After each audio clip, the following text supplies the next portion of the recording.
देखिए, कोई भी बाहरी मोटिवेशन आपकी मदद तब तक नहीं कर सकता जब तक आप कुछ हासिल करने की चाहत अपने अंदर न बना पाएँ। देखिए, आज है 24 दिसंबर का दिन और आज की वीडियो में जितने भी प्रश्न हैं बहुत ही सिलेक्टिव और मोस्ट इम्पोर्टेंट आपकी सभी परीक्षाओं के लिए, तो सोच लाकर वीडियो बन रही है। और देखिए, आज की वीडियो की पीडीएफ को आप हमारे वीडियो के डिस्क्रिप्शन बॉक्स से डाउनलोड कर सकते हैं और साथ में टेलीग्राम चैनल से भी डाउनलोड कर सकते हैं। देखिए, कल बहुत सारे बच्चों ने मैसेज किया था कि उनका जो है रेलवे ग्रुप डी में सिलेक्शन हो गया है। जैसे कि आपके गौरव जी हैं, इनका भी सिलेक्शन हुआ है और नीरज जी का सिलेक्शन हुआ है। यहाँ पे देखिए सारी डिटेल्स आपके रोल नंबर्स वगैरह सारी चीज़ें हैं। तो बहुत सारे बच्चों का सिलेक्शन हुआ है, बहुत सारे बच्चों का अभी जो है मैं स्टेटस अपडेट नहीं कर पाया हूँ। तो आप सभी लोग इनको बधाई दे सकते हैं और आप भी मेहनत से पढ़ाई कीजिए, ठीक है? मन लगा कीजिए, सही दिशा में प्रयास कीजिए, आपको भी सफलता ज़रूर मिलेगी। तो मेरी शुभकामनाएँ आपके साथ हैं। चलिए आज की क्लास को शुरू करते हैं। देखिए, आज का हमारा पहला प्रश्न है कि राष्ट्रीय किसान दिवस कब मनाया जाता है? तो देखिए, हर साल हम 23 दिसंबर को राष्ट्रीय किसान दिवस मनाते हैं क्योंकि 23 दिसंबर के दिन भारत के 5वें प्रधानमंत्री चौधरी चरण सिंह की जयंती पड़ती है, ठीक है?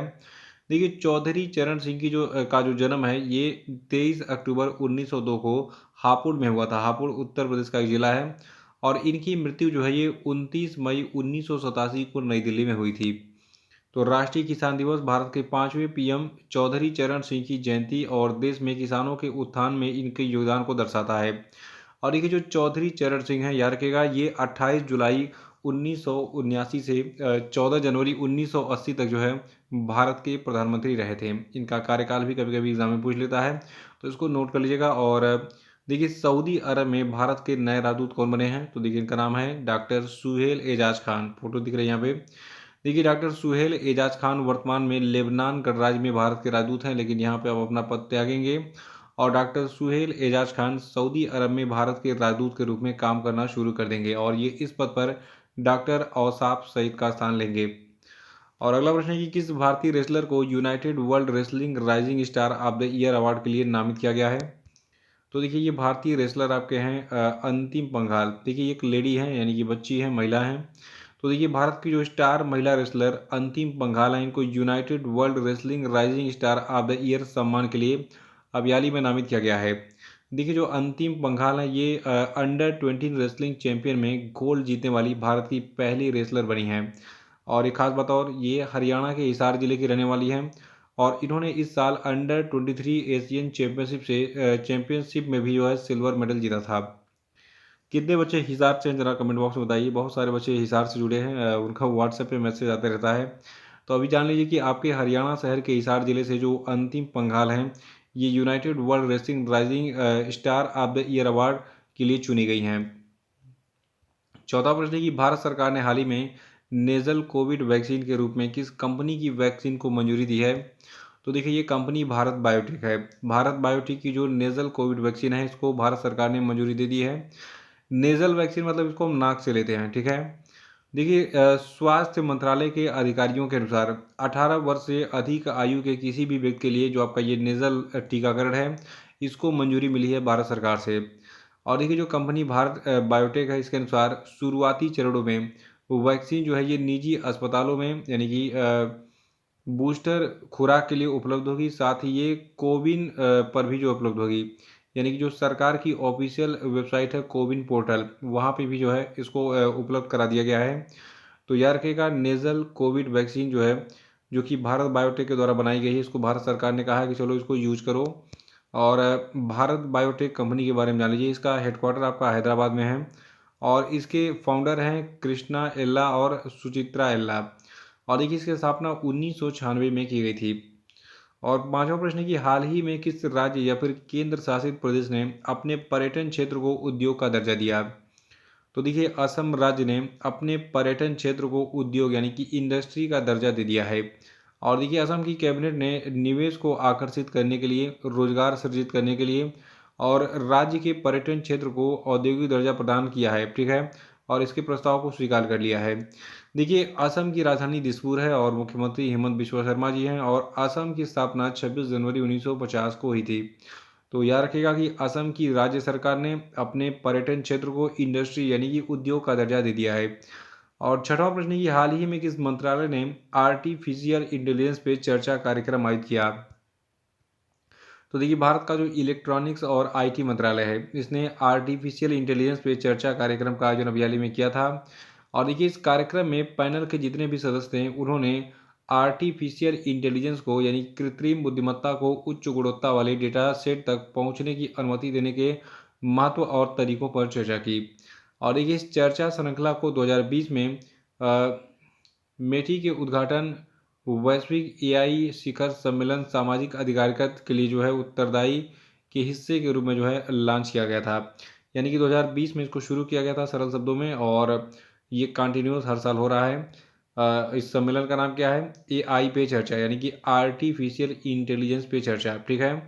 और ये चर्चा कार्यक्रम कौन करवाता है? इलेक्ट्रॉनिक्स और आईटी मंत्रालय, भारत सरकार। और देखिए अगला प्रश्न है कि किस राज्य ने हाल ही में warehousing and logistics policy 2022 को मंजूरी दी? तो देखिए उत्तर प्रदेश की सरकार ने जो है अभी हाल ही में warehousing and logistics policy 2022 को मंजूरी दे दी है। और देखिए उत्तर प्रदेश सरकार के जो औद्योगिक विकास मंत्री हैं, इनका नाम है नंद गोपाल गुप्ता। इन्होंने बताया कि जो आपका उत्तर प्रदेश है, इनका लक्ष्य है कि उत्तर प्रदेश को 1 ट्रिलियन अमेरिकी डॉलर की अर्थव्यवस्था बनाई जाए। तो इससे यानी कि warehousing and logistic policy लाने से जो है ये उत्तर प्रदेश जल्द ही 1 ट्रिलियन की जो है 1 ट्रिलियन अमेरिकी डॉलर की अर्थव्यवस्था बन जाएगा। और देखिए इस पॉलिसी को जो 2023 में फरवरी महीने में लखनऊ में होने वाला ग्लोबल इन्वेस्टर समिट है, इससे पहले लाया गया है। और इसके तहत एक मजबूत ट्रांसपोर्ट इंफ्रास्ट्रक्चर नेटवर्क तैयार करने और लॉजिस्टिक्स इंफ्रास्ट्रक्चर को अपग्रेड करने में मदद मिलेगी उत्तर प्रदेश सरकार को। तो उत्तर प्रदेश की सरकार ने warehousing and logistics policy 2022 को अभी हाल ही में मंजूरी दी है, याद रखिएगा इसको। और आठवां प्रश्न की हाल ही में जारी आंकड़ों के अनुसार यूट्यूब ने भारत की जीडीपी में कितना योगदान दिया है? देखिए यूट्यूब ने भारत की जीडीपी में कुल 10,000 करोड़ रुपए का योगदान दिया है। और कुछ आंकड़े मैं आपको देने जा रहा हूँ, ये आंकड़े एग्जाम में पूछे जाएंगे, तो बहुत ही ध्यान से सुनना है। देखिए अभी हाल ही में एक रिपोर्ट दी गई जिसमें बताया गया कि यूट्यूब की रचनात्मक पारिस्थितिकी ने वर्ष 2021 में देश की जीडीपी में कुल 10,000 करोड़ रुपए से अधिक का योगदान दिया और भारतीय अर्थव्यवस्था में कुल 7,50,000 से अधिक पूर्णकालिक नौकरियों का समर्थन किया। यानी कि यूट्यूब से जो है 2021 में कुल 7.5 लाख रोजगार जो है पैदा हुए थे। और देखिए ऑक्सफोर्ड इकोनॉमिक्स के विश्लेषण पर आधारित यूट्यूब प्रभाव रिपोर्ट में ऐसा कहा गया है कि भारत में कुल 4,500 यानी कि 4500 से अधिक यूट्यूब चैनलों के 10 लाख से अधिक ग्राहक थे। यानी कि भारत में 4500 ऐसे जो है यूट्यूब चैनल हैं जिनके 1 मिलियन सब्सक्राइबर हैं, ठीक है। मेरे तो खैर नहीं है, और इसको आपको पहुंचाना है कि 1 मिलियन तक पहुंचाइए। पुराने चैनल पे मेरे भी 2.5 लाख सब्सक्राइबर थे, और अभी देखिए अब मेरा काम है मतलब अच्छा कंटेंट देना, और आप लोगों का जो सिलेक्शन हो रहा है यही मेरे लिए जो है मेरा प्लस पॉइंट है। तो मेरा कोई वो नहीं है सपना कि बहुत बड़ा यूट्यूबर बनना है, मेरा बस यही है कि आप लोगों तक जो भी चाहता है उस तक जो है अच्छे कंटेंट जाएँ, वो नौकरी पाता रहे। क्योंकि देखिए अगर एक व्यक्ति की नौकरी लगती है मेरे द्वारा, मेरे पढ़ाए गए कंटेंट से, तो मुझे बहुत खुशी होती है कि उसके परिवार में अगर 4 लोग हैं तो कम से कम 1 आदमी कमाएगा, 4 आदमी खाएँगे। तो ये मेरे लिए सबसे बड़ा तीर्थ है, सबसे बड़ा यज्ञ है, सबसे बड़ा हवन है, सबसे बड़ा एक तरीके से कुछ भी कह सकते हैं आप, सबसे बड़ा पुण्य का काम है। तो मेरा काम जो है वो आपको अच्छे कंटेंट प्रोवाइड करना है, वो मैं करते रहूँगा, चाहे सब्सक्राइबर मेरे 6,000 हों या फिर 6 लाख हों या फिर 6 मिलियन हो, उससे मुझे कोई फ़र्क नहीं पड़ता। तो मुझे मेरे नेक इरादे से कोई भटका नहीं सकता है, ठीक है। तो अभी मैं जो आंकड़ा दे रहा हूँ उसमें जान लीजिए कि भारत में 4500 ऐसे यूट्यूब चैनल हैं जिनके 10 लाख से अधिक ग्राहक यानी कि सब्सक्राइबर हैं। और देखिए भारत में 1 लाख रुपए से अधिक का सालाना राजस्व कमा रहे चैनलों की संख्या सालाना आधार पर वर्ष 2021 में 60% से अधिक बढ़ गई है। और देखिए ऑक्सफोर्ड इकोनॉमिक्स ने यूट्यूब के प्रभाव का आकलन करने के लिए 4,021 यूट्यूब उपयोगकर्ताओं और 5,633 सृजनकर्ताओं और 523 व्यवसायों का सर्वेक्षण किया था। तो ये आंकड़े बहुत इंपॉर्टेंट है, नोट कर लीजिएगा। और नवा प्रश्न है कि हाल ही में किस बिल्डिंग को ग्रीन बिल्डिंग पुरस्कार 2022 दिया गया? तो देखिए जो भारतीय विशिष्ट पहचान प्राधिकरण है, इसका जो मुख्यालय है, मुख्यालय भवन दिल्ली में, तो उसको जो है ग्रीन बिल्डिंग पुरस्कार 2022 दिया गया है। देखिए नई दिल्ली स्थित भारतीय विशिष्ट पहचान प्राधिकरण मुख्यालय ने प्रतिष्ठित GRIHA अनुकरणीय प्रदर्शन पुरस्कार 2022 जीता है। और ये राष्ट्रीय स्तर का शीर्ष ग्रीन बिल्डिंग पुरस्कार है, इसको नोट कर लीजिएगा। और अगला प्रश्न है कि हाल ही में किसे एयर इंडिया के कम लागत वाले एयरलाइन व्यवसाय का प्रमुख नामित किया गया है? तो देखिए एयर इंडिया के कम लागत वाले एयरलाइन व्यवसाय का प्रमुख आलोक सिंह को बनाया गया है। आपको पता होना चाहिए कि एयर इंडिया को टाटा ने खरीद लिया था। देखिए टाटा समूह ने 1 जनवरी 2023 से आलोक सिंह को अपने कम लागत वाले एयरलाइन व्यवसाय का प्रमुख नियुक्त किया है। देखिए टाटा के अंडर में इस समय 4 एयरलाइन कंपनियां हैं, जिनमें से आपका एक एयर इंडिया भी है। देखिए आलोक सिंह कम लागत वाले एयरलाइन व्यवसाय जैसे कि एयर एशिया इंडिया और एयर इंडिया एक्सप्रेस, इन दोनों में जो है शामिल होंगे चीफ के रूप में। और अब हम बात करेंगे आज के सभी क्वेश्चन अपडेट पे। आज का पहला प्रश्न आपके लिए कि गैस प्राइस इंडेक्स को किसने लॉन्च किया है भारत में, बताइए। देखिए भारत का पहला गैस प्राइस इंडेक्स इसलिए इंपॉर्टेंट है, और अगर आपको नहीं पता तो कल का वीडियो देख के उसको रिवाइज कर डालिएगा। दूसरा प्रश्न आपके लिए कि हाल ही में किस संस्था ने कोयला 2022 विश्लेषण और 2025 तक का पूर्वानुमान शीर्षक से रिपोर्ट जारी किया, बताइए। और आपके लिए तीसरा प्रश्न है कि किस एथलीट को राज्यसभा में उपाध्यक्ष पैनल के लिए नामित किया गया, बताइए। चौथा है कि भारत की किस डॉक्यूमेंट्री फिल्म को ऑस्कर 2023 में डॉक्यूमेंट्री शॉर्ट फिल्म कैटेगरी में नामित किया गया, बताइए। और पांचवा की ब्लॉकबस्टर फिल्म RRR का सॉन्ग नातू नातू नातू ऑस्कर 2023 के लिए शॉर्टलिस्ट हुआ है। इस सॉन्ग को किसने कंपोज किया है, बताइए।